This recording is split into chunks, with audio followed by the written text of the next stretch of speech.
Australian Open organisers faced criticism last year after several players complained about the extreme heat policy not providing enough protection in sweltering conditions. Gaël Monfils said that he felt like he was dying when he faced Novak Djokovic in 39C heat. Elise Cornet needed treatment after lying down on the court in her defeat by Alize Mertens, and Simona Halep spent 4 hours in a Melbourne hospital after the roof remained off Rod Laver Arena during the women's final. Djokovic accused the tennis industry of not caring enough about the health of players. How will the new system work? The contentious wet bulb globe temperature, which combines air temperature and humidity, has been replaced by a 5-to-1 heat stress scale which will monitor conditions for players and spectators. Previously, a WBGT reading of 32.5 with the temperature above 40°C would trigger a suspension in play. Cornet argued that threshold was too high after losing to Mertens. 4 factors will be taken into account under the new system: air temperature, radiant heat, humidity and wind speed, with a reading generated in real time. A score of 1 is regarded as temperate playing conditions, whereas players will have access to an extended break when it reaches 4. Play will be suspended on the outside courts and the roof shed on marquee courts when the scale hits 5. A 10-minute break between the third and fourth set will also be introduced in men's singles matches when the 5-point scale nears its most extreme point. Will the changes help? Maybe not.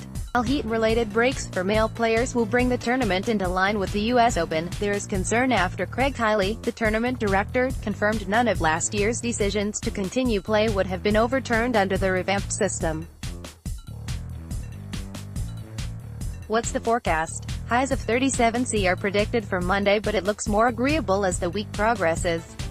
Tie breaks, no more fifth-set marathons. Not anymore. While there remains no sign of best-of-5 being scrapped in men's matches at Grand Slams, calls for fifth-set tie-breaks to be introduced after Kevin Anderson took 6 hours and 36 minutes to win his Wimbledon semi-final against John Isner last year. Arguments for shorter matches centered around concerns over fatigue, scheduling complications and the fact that grinding serve duels between players like Anderson and Isner are a hard sell from an entertainment perspective. What's the solution? The All England club responded to Anderson's 7-6, 6, 6-7, 5, 6-7, 9, 6-4, 26-24 victory by deciding to introduce tie-breaks at 12-12 in the final set. However, Australian Open organisers have also moved to spare players from fatigue by introducing a tie-break at 6-6 and, for an extra slice of variation, will use the slightly expanded first to 10 points version seen in doubles matches. That differs from the US Open, where tie-breaks at 6-6 in the final set involve the traditional first to 7-point singles format, and means there is absolutely no uniformity across the 4 slams. Men's matches at the French Open can still go on forever. Is this a wise move? On the one hand, nobody was calling for fifth-set tie-breaks when Djokovic beat Rafael Nadal 6-4, 3-6, 7-6, 3-6, 10-8 in their brilliant Wimbledon semi-final last year.